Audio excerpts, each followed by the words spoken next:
And we're live. Thank you for sticking with us for yet another episode of the Sci-Fi. Oh, I did it again.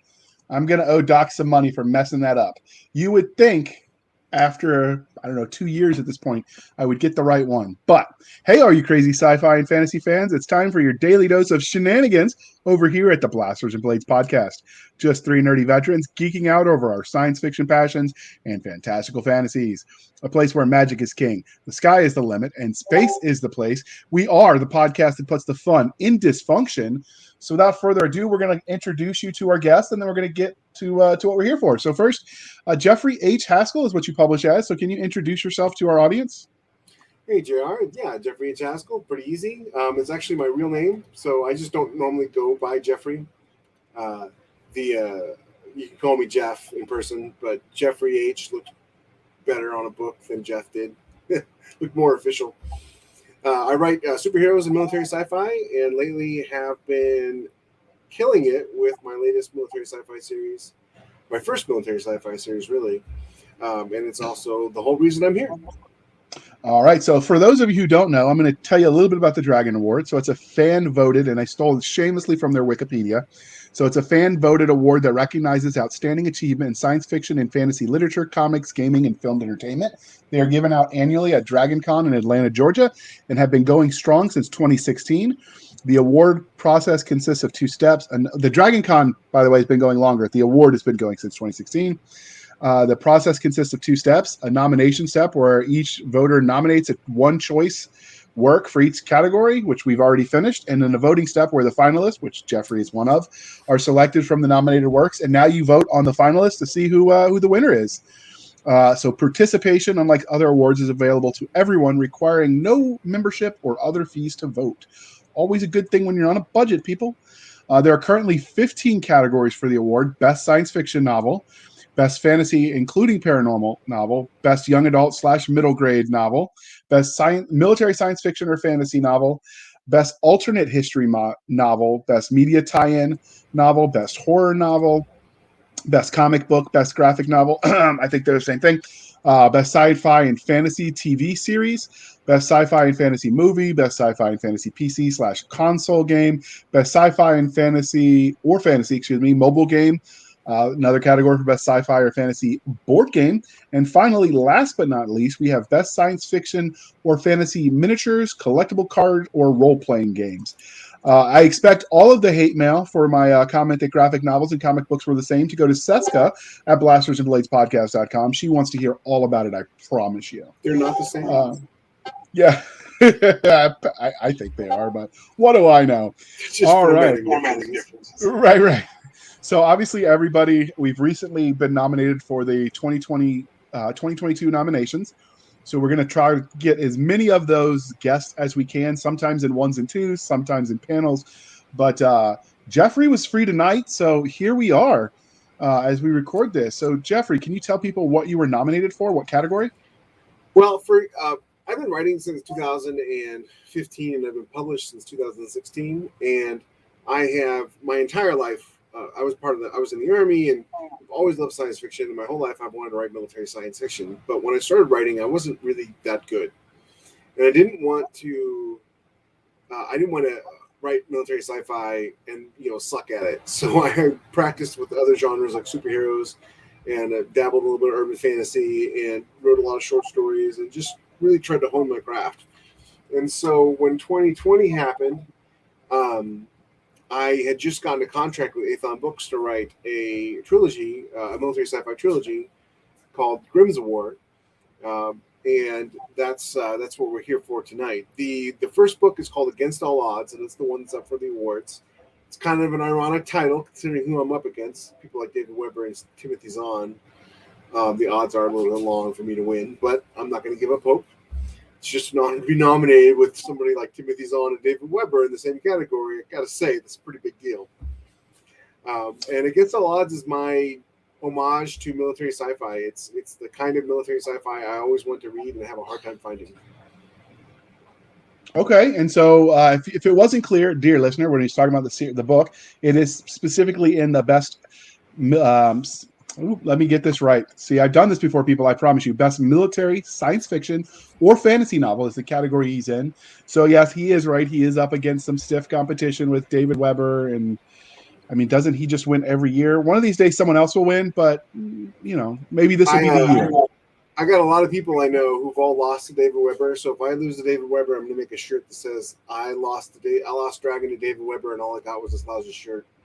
So Yeah, yeah. At a certain point in time, like you know, just give him the grand award of all awards, and then make it its own. The David Weber annual award they give to him just so other people have a chance. but listen, losing at military sci-fi to David Weber is like losing at basketball to Michael Jordan. This is You were true. This on is the true. field with Michael Jordan. You're in the court, so to speak, with Michael Jordan. I'm on the field with David Weber. It doesn't get better than that. Yeah, sure, I'll Not, win no, one it day, doesn't. but yeah, he So, is the guy. so can you tell us a little bit about the book Against All Odds that you were nominated Sure. for? I the kind of military sci-fi I've always loved has been the Navy ship, the all-encompassing military sci-fi. There's ships, there's Navy people, there's Marines, there's spies, there's politics. And so when I went together to put Against All Odds, I created this universe that is actually fairly similar to the way the Earth is now, just because if you look at history, the more things change, the more they stay the same.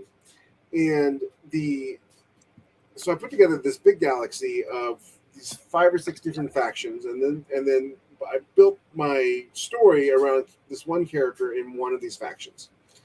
And it's United Systems Alliance, and his name is Jacob P. Grimm, and he is a disgraced starship captain who, when he wasn't a starship captain, he had the con on a bridge. This isn't a blurb, so I'm not there's no spoilers here. He had the con on a ship, and which means he was in charge of the bridge, but he wasn't the captain of the ship. And they came under fire, and he returned fire, and they destroyed the enemy ships. But when they finally got to what was left of the enemy ships, they found that they were full of dead children. And so everybody blamed him. It turns out the enemy faction that had set them up had basically used human shields inside these ships so that they could have a political and media victory over the Alliance. And so he's disgraced. Everybody else who was on the bridge, they retired or quit the Navy, but it was his dream to be in the Navy, and his mother died in active duty service, and so he wasn't about to quit. And it took a couple of years, but then somebody needed a disposable captain, and so they sent him off to the Interceptor, which is the ship you see on the cover here. And it's a destroyer. It's 45 years old at this point. It's in badly need of a refit. When he gets to it, one of the turrets is open to space, and they haven't had the bottom of the ship you see there that's glowing is the engine, and it's called a grav coil, and they don't have one when he gets to the ship, and just all the stuff he has to do to put it back together, just to get it so that they can move it, just so they can end up fighting pirates and slavers and all these other bad people. So it's got all the stuff about, and plus there's like a lot of crew building camaraderie in it. He's got a crew that everybody's given up on, and he's got to build them back up, and you make them believe in themselves again, and just all the stuff I loved about being in the military, all the close knit, crew stuff, along with all the action and cool vehicles, and none of it's generic. There's no generic blasters or hyperdrives or whatever. It's all very specific. It's almost like reading a military thriller or a military fiction book, but instead of M4s, they have MP17s, and instead of Humvees, they've got this 6-wheel vehicle called a Mudcat. Instead of helicopters, they've got this dropship called the Corsair. Everything is very specific. It kind of modeled it after the way G.I. Joe was. G.I. Joe always had these really cool names for all their vehicles and stuff. And that's kind of what I went for.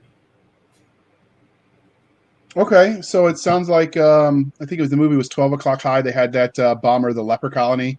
What was that? They made the old black and white movie about if they got a bomber, they couldn't hit the broadside of a barn. He's going to you, sort of as a punishment to the pilot. Sounds like you almost did that in space.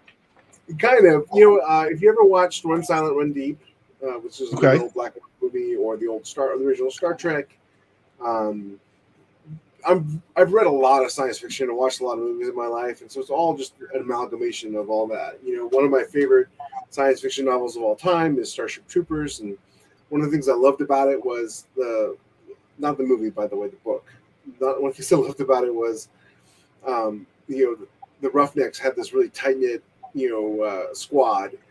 In Run Silent, Run Deep, the crew loved the captain, loved the XO, and then he got replaced, and so it was a hard time for them to get over that. So Audie Murphy in To Hell and Back, all that stuff worked in my subconscious as I was planning this novel and plotting it out to build the most authentic story I could build, but set in space. In space. Okay. That sounds interesting, and we'll have to have you back for a more in-depth look at the actual book like we would normally do. But right now, we're just here to talk about the Dragon Award nomination. So that's the book you were nominated for. Sounds interesting. So we'll link it in the show notes if you want to check it out. But so how did you find out you got nominated? Like how do they nominate you? Or tell you to like tie a rock with a note and like throw it through your window, or like how did you get the notice? Well, Athon Books, my publisher, and I did a huge campaign to push for a nomination.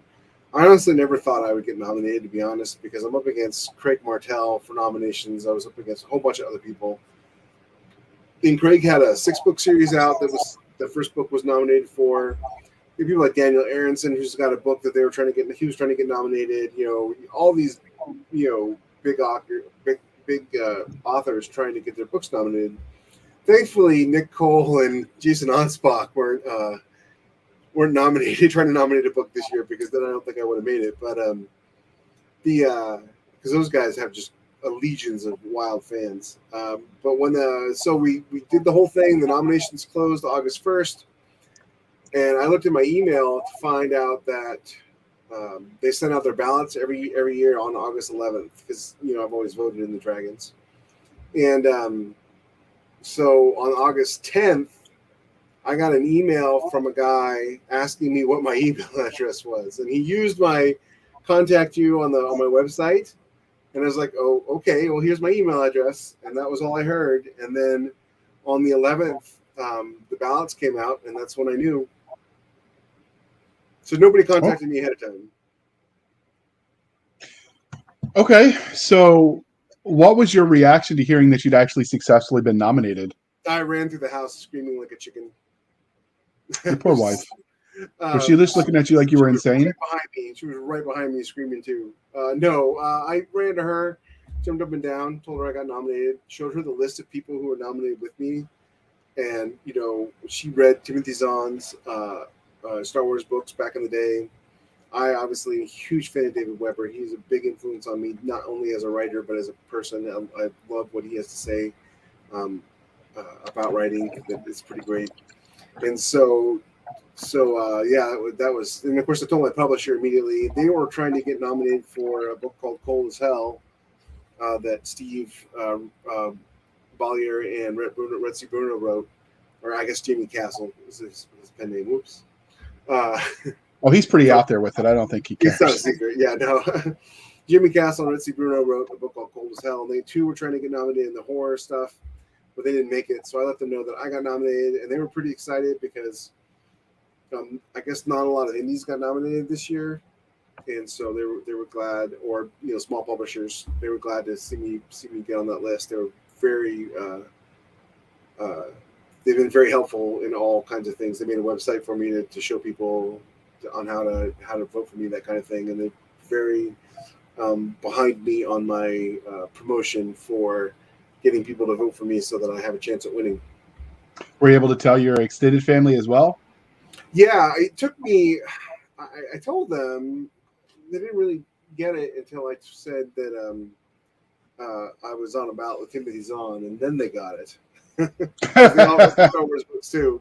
I'm like, I'm up for a Dragon Award, and they're all like, what award? That's great, Jeff. I'm like, okay, Timothy Zahn is on this award. They're like, oh, okay. So yeah. Then they So how will your friends and family keep you grounded lest your head gets so swollen you float away? Because You know, that's some lofty company to keep. it's a problem. My editor is always like, "You're the next Orson Scott Card, Jeff," and I'm like, "Stop saying stuff like that. Um, it's not helpful. It really isn't." Um, well, my wife is also a writer, and she's a fantastic writer, and she's better than I am at writing. So that's an easy way to keep grounded. There is to read something that she wrote and be like, "Oh." Well. But also, no matter how good I get or whatever, you know what I mean. I'm always looking at the next level. Okay, I'm happy where I'm at, but how can I improve? So I'm not going to be in a place where I'm going to be like, I'm the greatest author in the world. This is not my personality. I I don't have a big ego in that sense. So I we've do get a little full of myself sometimes, but for the most part, I'm pretty grounded. So the benefit of having you be a veteran is you've got enough military friends who can like just tell you how horrible you are in not so many words, just as a way of affection to keep you grounded. That does sort of help. Yeah, Uh, yeah. so I knew that your wife made covers because I bought some from her, but I didn't know because she's an amazing artist. But I didn't know she wrote too. She did this cover here. She painted this cover, Oh, so that's amazing. this is all custom. I think she used a model for the basis of the ship, but she painted like 100% of it. Changed it dramatically. She just used it like as the outline almost. And I really wanted to have the shark on the front because that's the emblem on the ship is the shark. It's an interceptor, and it harkens back to the flying tigers of World War II kind of thing. And the but yeah, she wrote an epic fantasy that I kid you not is some of the best stuff I've ever read in my life. And she's not ready to publish it yet. She's just but when she does, it's gonna be big. It's just a really good book. Since I'm sure she's going to listen to this, she can reach out and we'll have her on the show to talk about it because we do fantasy too. Not going to lie, I actually thought that was a Tom Edwards cover. No, this is a Vivid Covers Rebecca Haskell cover. Um, she last year she's been doing covers since like 2014, I think. But last year she started selling a lot of ship covers, and she's probably like all of Athon's top selling books have her covers on them. Okay. So, and I should be thrilled to hear that you said that's a Tom Edwards cover because she thinks the world of Tom and she thinks he's just the best. So, and he is. He's really, really good. I mean, And we met him when he went to 20 Books Vegas. Other than his penchant for tea over coffee, he's a good fella. Yeah, that's a But big what can you expect of the Brits? yeah. So, but yeah, so that's an amazing cover. I really like it. So, what do you think this nomination means to you as an author? Like, obviously, you could be as sappy as you want to. We won't judge you if the ninjas jump out and start cutting onions by your eyeballs. It's still I'm still a little in shock to be honest. I didn't graduate college. I don't have a degree, and I barely graduated high school. I'm dyslexic. I've got ADHD, so it's really hard for me to write. It takes a lot of extra work and a lot of tricks for me to write what I write. But I have a burning passion to be better tomorrow than I am today, and I've tried to do that with every single book. And so to write this book, I think I have 2,000 reviews on it now in just 3 months. Have sold thousands upon thousands of copies, and to have people respond the way they've responded, it's not just oh, hey, I read your book. It's really good. It's like people messaging me like, this is just like when I was in the Navy, or this is just like I was in the Army, or this helped me with my PTSD, stuff like that. Just that's really what I wanted to do. I wanted to really reach people and give them this like super authentic experience. So to have it recognized with the Dragon Award is just kind of amazing. And I'm like I said, I'm still a little bit of shock. If I win, I'll probably pass out before I can walk up and accept the award. I will be there, by the way. I don't know if you guys are planning on being there, but Well, Doc obviously will be. I wasn't gonna, but then a bunch of people offered to help me get there, so I will be at the award ceremony and the dinner the night before and the con as a whole. Yeah, it should be pretty great. So yeah, it means a lot to me. It's recognition for years and years and years of hard work and getting up at 5 a.m. and writing every morning and dragging my work over the coals to make it better and to never give up and never surrender. Like I'm always telling people from Galaxy Quest, it's like the best It's an advice. excellent line. Yeah. the only way to quit is the only way to fail is to quit. And I just really wanted to succeed at this. And here I am getting a dragon. I've been nominated for a Dragon Award. Um, this book has outsold by itself every single book I've ever written. Um, and this book outsold all of it in 3 months. So it's pretty amazing. I'm not saying it was because your wife did the cover this time, but I'm not saying that either. She's done all I my mean, covers, but I mean, it was this cover really. She really it's knocked it out of the amazing. park. She's Yeah. knocked her, like, she's leveled up, I would say, with her Also, artistic skills. to be honest too, I mean, I owe a lot of my success to Athon. They really believed in this book. I know it's such a cliche thing to say, but I showed it to a lot of people, like Jonathan Brazy and Chris Fox and Daniel Aronson and a whole bunch of other great military sci-fi authors, and was like, "Hey, I know you guys are busy, but can you read this book and give me like a sales blurb?" And so I got about 10 blurbs back, and they were really just like, I think Jonathan Brazy. I mean, he's Yep. no nonsense. If he likes something, it's because it's good. And he gave me just the best blurb, and I gave it all to Athon before I turned the book in, and it blew them away. And so they really got behind on the marketing on this book. So I owe a lot of my success to how hard they worked to market the book and get it in front of people. Jonathan's an interesting fella. So I've interviewed him a few times. We met in person at Steak in Vegas when I went that year. And he's one of those ones because he's read so much and watched so much of the sci-fi. Like I can't name an era of sci-fi he probably hasn't read most of the books in it. So we've had him on the show a couple times, and we have to gently remind him, like, I'm glad you want to like gush about all the books out there, and it's great, but we want to pimp your book today, because I'm it the gets same lost in the way. sauce. I could go on and on about books like Dune and Ender's Game and uh, Starship Troopers and the Isaac Asimov's Lucky Star books. I could just go on and on. I love all half spacesuit will travel and just there's about a million sci-fi novels and I love them all and I've read just a ton and it helps. It really does. It helps you. It helps you when you're trying to stand on someone's shoulders. It helps you to know what they have done.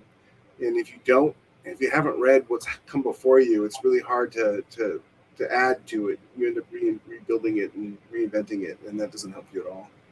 No, and it's one of the things that I admire about you personally, because you and I don't know if you remember, we actually met in Vegas when I went Yeah, in we did. Yeah, here. And Charles so, like, introduced us.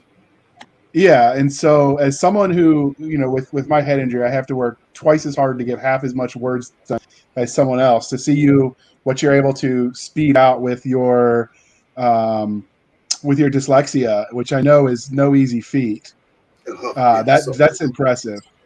well, hey, So, I and don't know that, that about speed. It took me 2 years to write 3 books. So the well, I mean, you've got more out right now than I do. So, sometimes it's just one of those things you just can't give up, because if nothing else, when you've got kids, you've got to show them that it doesn't matter what life does to you. You just got to keep standing up and keep fighting, because what else are you going to do? this So, business, like every business, is 90% mindset. You just have to fight and struggle, and it sucks when you've got a head injury from the military, or if you've got dyslexia or whatever, or PTSD where you can't sit in a room with a door and have it be behind you, uh, or bad arms or shoulders or whatever. You just have to struggle through that and just work harder because you can succeed at this. And that's the one thing I wanted more than anything else to show my kids, that success in life is about what you're willing to do, not what other people are willing to give you. yes. So, is this your first nomination? Yeah, absolutely. This is my first nomination for anything. This is my first All right. military sci-fi novel too. So Well, you nailed it out of the park. So obviously, we're all readers as well as writers. I've never met a single author who's like, yeah, I hate books. I have. So, wow, I wait, what? have had 20 books too. Well, that's an interesting thing. We'll have to talk about that offline, because I haven't met any of them personally, and I've met lots of authors. So we've talked about what this means to you as an author. What do you think this award means to the fans, since it's they're as integral to the process? Unlike some awards where you get to pay to enter, or it's only other professionals. Like I think the Hugo is the one that's you're nominated by your peers. This one is specifically of, for, and by the fan. So what do you think this means for your readers? It's kind of a big deal. I hope they appreciate all the hard work that they put into it, because if you got to go to the website, you got to sign a form, you got to fill out a bunch of stuff. You know, wait for an email. You got to remember who's this email from. I mean, it's not like it's just like go here, click this, and you're done. And so it's kind of cool because it's like there's enough people in the world that wanted me to win this award for this book that they went to all that trouble to vote for it. And to me, that's just amazing. And to have it be fan generated is just, I don't know. It's still have a hard time believing that many people read this book and liked it so much. But they did. Yeah, You know, you don't get 2,000 reviews because nobody read your book. this is true. So do you think we'll see an expansion of the categories in the future? I'm not super familiar with who runs the Dragon Awards. It would be nice if military sci-fi was its own category. It's a little weird because the way they word it says military sci-fi and fantasy, like any fantasy novel could be there. But what they mean is military fantasy as well, and that's not like a huge genre, but I think it's growing. So it'd be neat if they would separate those out in the future because there's plenty of military sci-fi books that are deserving of the award. I just happened to be the one that had, some really riled up fans to make it happen. There are plenty of great authors who put out really fantastic books every single year.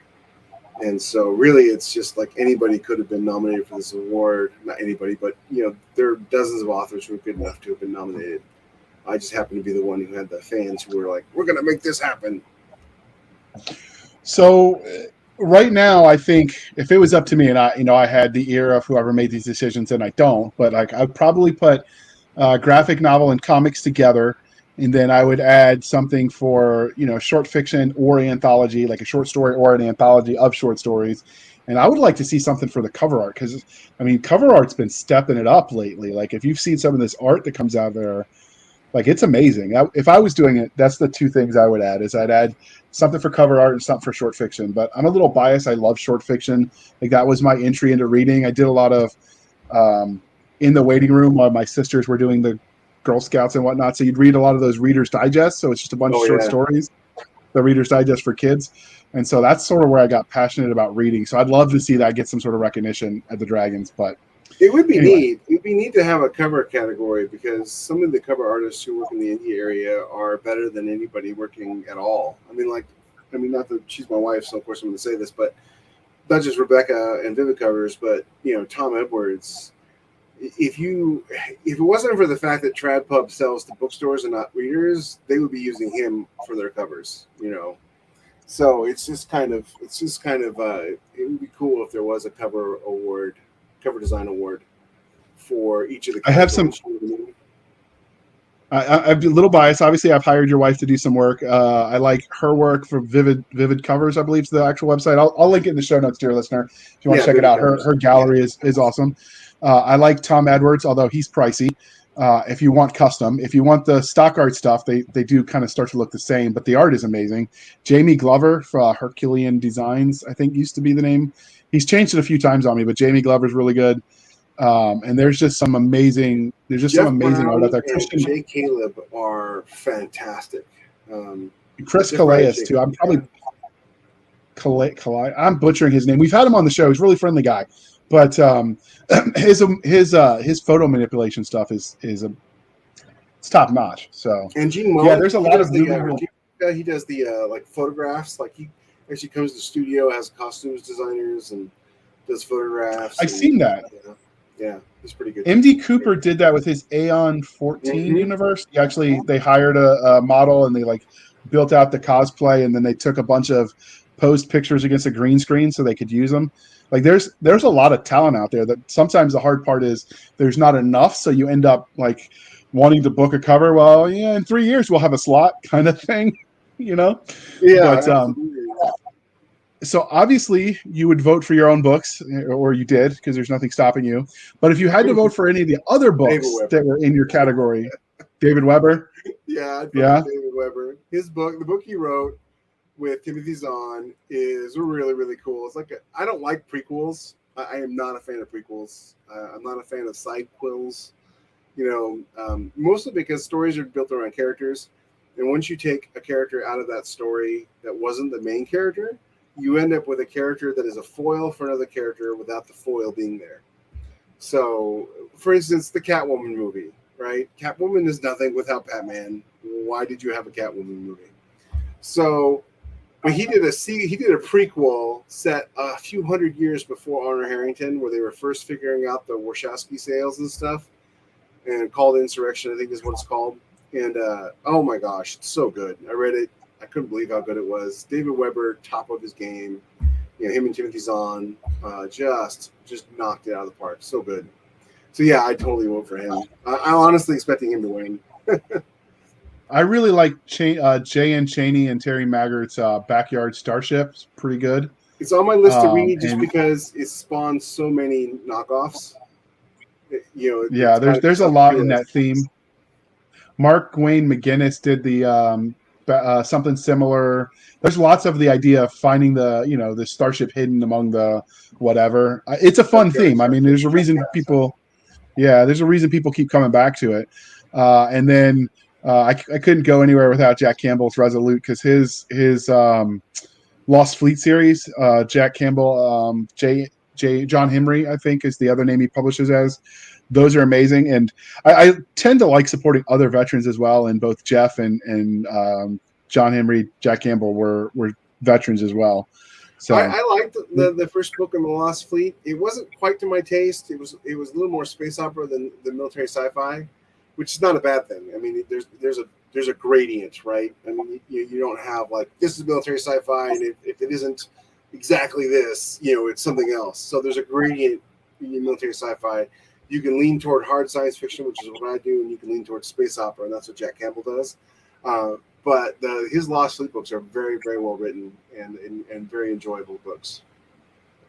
So those were traditionally published, so there was a definite gap between each of the books.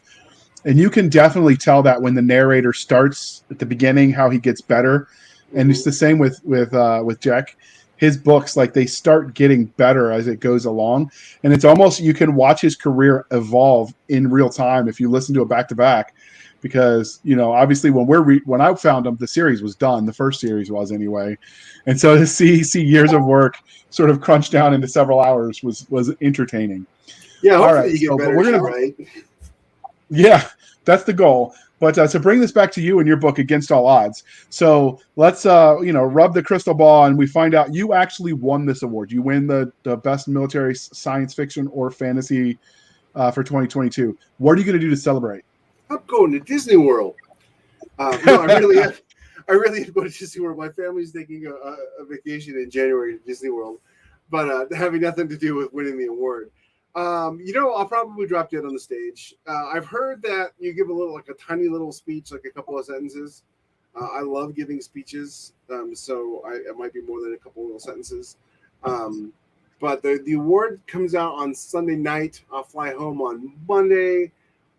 Probably take Rebecca to Ruth's Chris Steakhouse and spend a couple $100 on a dinner and figure out how to afford that, because while I've sold a lot of books, I haven't gotten paid yet, so that doesn't happen until October. I don't know, man. I've never won an award of this caliber before, so it'll be awesome if it happens, and if it doesn't happen, it's still awesome because of who I'm standing next to get to be voted on. But if I do win, it'll be great. I'll celebrate. We'll have a good time. So again, we're keeping the theme. If you win, where do you plan on displaying your trophy? So you're so people can see it. Like, how are you gonna show that? I don't have an office. I wish I had an office. I have a bedroom office, So if I took the curtain down behind me, you'd see my bedroom. So, but probably I've got we live in we cohabitate with my in-laws, so and they have this really nice grand piano in the living room, so I might just put it on top of the grand piano so everybody can see it when they come in. It's a pretty sizable award from what I've seen. So what you're saying is you would have to add on an addition for a library, so you have a proper place to share this. At some point, I want to build like a little World War II guard tower, but big enough to have it be an office, and then just climb the ladder every morning to get my exercise to go up there to work, and I'll have it in there. Okay, that's an excellent plan, and you'll take pictures for all of your loyal fans to journey there with you. So obviously this was not intended to be a full episode. I know, we've both got young kids that need things like food and medicines and, I don't not know. dying I on us fed them because we yesterday. neglected them. Yeah. You fed them yesterday. So how can listeners find you if they wanted to reach out? Well, my website is jeffreyhaskell.com, and there's a contact form on there, or you can just email me at jeffrey.haskell@gmail.com, or find me on Facebook. Just type in Jeffrey H. Haskell on Facebook, and you'll find me. I love talking to fans. I love talking to readers. I love talking to other authors. I'm an extrovert. I can talk and talk and talk and talk. You remember me at 20 books.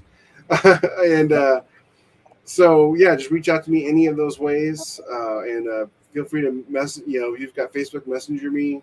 Uh, yeah, reach out in any of those ways. Go on Amazon, and you can click on my author page, and you can see all kinds of ways to contact me as well. So we will link to the award. So it lists all of the categories and who's nominated for what. We will link, although it's sublinked in there already. We will link the link for you to click if you wanted to sign up and vote. There's still time.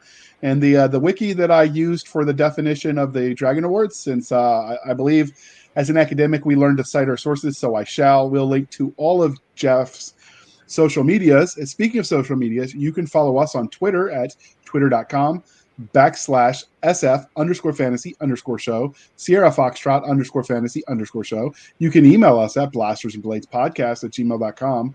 Again, blastersandbladespodcast@gmail.com. You can find us on Facebook where all the shenanigans happen over at facebook.com/groups/Blasters and Blades Podcast. Again, /groups/Blasters and Blades Podcast. You can follow us on our website at anchor.fm/blasters-and-blades. Again, anchor.fm /blasters-and-blades, where you can support the show for as little as 99 cents a month. You can help us keep the lights on, or you can support us more directly over at buymeacoffee.com /author J.R. Handley. Again, buymeacoffee.com /author J.R. Handley. Be sure to put in the comment section that it is for the podcast, and I promise I will keep my co-hosts, Doc Cisca and Nick Garber, duly caffeinated. They will drink until their liver explodes, I promise you. But anyway, thank you for spending some of your precious time with us. For that aforementioned Nick Garber and Doc Cisca, I am J.R. Handley, and this was the Blasters and Blades podcast. We'll be back next week at the same time, where we'll indulge our love of nerd culture, cheesy jokes, and all things that go boom.